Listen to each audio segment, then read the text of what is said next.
Assalamualaikum warahmatullahi wabarakatuh. Bapak Ibu yang saya hormati, alhamdulillah kita berjumpa kembali dalam kajian subuh Yayasan Pendidikan As-Salam Jalan Merpati nomor 4 Sampang Madura. Hari ini Jumat 12 Desember 2025. Tema pada pagi hari ini adalah orang berakal memperoleh kekuatan cahaya dari Allah. Bapak Ibu yang saya hormati, seperti yang saya sampaikan pembahasan sebelumnya, bahwa berpikir dan berakal itu sangat berbeda. Berpikir itu letaknya di dalam otak kita. Nah, sementara berakal itu adanya di dalam kolbu kiri kita atau di dalam jiwa kita. Orang berakal itu sesungguhnya ketika seseorang melakukan sesuatu, maka pada saat itulah pertolongan bersama-sama dengan orang yang berakal. Tetapi berbeda dengan orang berpikir. Orang berpikir itu di dalam melakukan setiap aktivitas, dia tidak pernah mengikut sertakan Allah. Oleh sebab itu Bapak Ibu, orang-orang yang menggunakan akalnya, sebelum orang itu menjalankan atau melakukan pekerjaannya, solusi atau jalan keluar itu sebenarnya sudah diberikan oleh Allah. Ini hebatnya orang berakal. Jadi saya ulangi lagi, bahwa setiap aktivitas atau setiap permasalahan, itu manakala akal yang dilibatkan oleh kita, maka disitulah Allah sudah memberikan solusinya, sehingga akal tinggal melaksanakan. Ini beda, kekuatan akal di situ, karena akal itu adanya di dalam kolbu.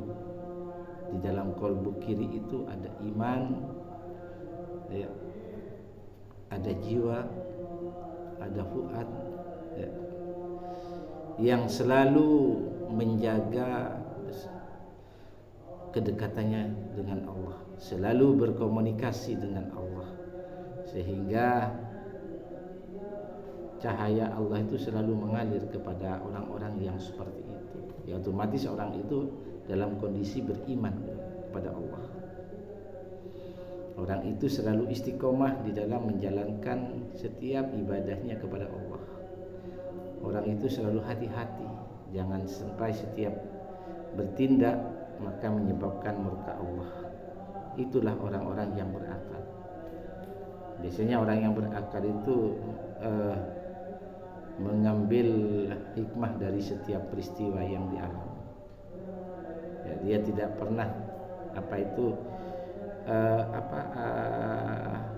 melanggar perintah Allah. Dia tidak pernah bermaksiat kepada Allah. Andai kata dia khilaf, maka dia cepat-cepat bertobat kepada Allah. Bapak Ibu yang saya hormati, berbeda sekali dengan berpikir. Jadi ketika seseorang itu mengambil sebuah solusi atau sebuah keputusan yang didasari atas fikirnya atau otaknya, maka pada saat itulah sebetulnya orang itu lost contact dengan Allah Subhanahu wa taala. Orang itu sudah tidak berhubungan lagi dengan Allah Subhanahu wa taala. Jadi orang-orang yang seperti itu hanya mengandalkan otaknya, tanpa melibatkan Allah Subhanahu wa taala. Maka karena tidak melibatkan Allah, berarti melibatkan yang lain. Misalkan hawa nafsunya, godaan setannya, kemudian akhirat bukan menjadi tujuannya, justru dunia yang menjadi tujuannya. Ini kalau orang itu kondisinya seperti ini, maka orang itu akan terasa capek, ya, karena tidak melibatkan Allah. Orang itu akan merasa terbebani menjalani kehidupan ini, ya. Misalkan stres berat, kemudian misalkan putus asa, kurang puas.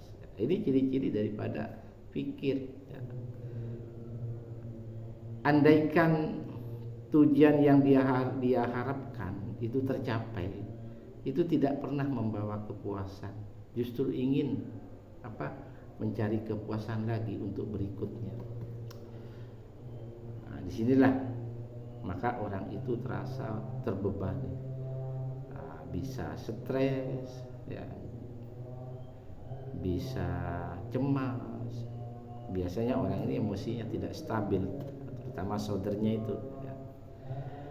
Nah, akibatnya kalau sudah secara psikologis, ya, kita itu mengalami gangguan dalam hal kejiwaan, itu menyebabkan orang itu vertigo, larinya ke fisik, ya, stroke, darah tinggi, ya, kolesterol dan sebagainya. Di sini yang salah satu penyebabnya ini karena orang itu ketika mengambil keputusan itu berdasarkan fikirnya, bukan berdasarkan akalnya, Bapak. Kenapa?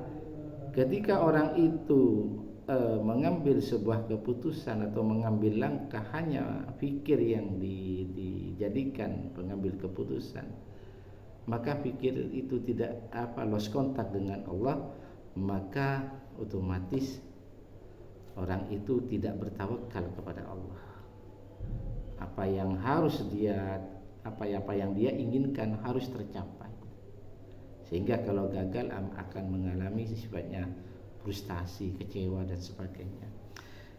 Mari kita renungkan di dalam surat Al-Hadid atau surat 57 ayat 28. Allah berfirman, Bismillahirrahmanirrahim, wa yaj'al lakum nuran tamshuna bih, dan menjadikan untuk kalian cahaya yang dengan cahaya itu kalian dapat berjalan. Apa maksudnya? Allah memberikan cahaya, Allah memberikan petunjuk, Allah memberikan kasih sayang, Allah memberikan hidayah, Allah memberikan karunia, ya, yang menyebabkan Allah itu yang menyebabkan manusia itu dapat berjalan di muka bumi dengan lurus dan benar. Jadi akal itu atau orang berakal itu sebetulnya kekuatan cahaya, yaitu kekuatan dari Allah, ya. Dan itu hanya diberikan kepada orang-orang yang beriman, ya. Tidak diberikan kepada orang tertentu, tapi ada orang yang beriman. Siapa orang beriman itu? Ya otomatis orang yang murni dekat dengan Allah di dalam menyembahnya, orang yang tulus mencintai Rasulullah, dan orang-orang yang mau memperjuangkan agama Allah. Ini sebetulnya orang-orang yang seperti ini. Nah, ketika orang itu sudah mendapatkan cahaya Allah, maka problematika yang dia alami hidup di dunia itu tidak ada masalah, ya. Tidak ada masalah, tidak ada beban, tidak ada hal yang sifatnya stres. Kenapa?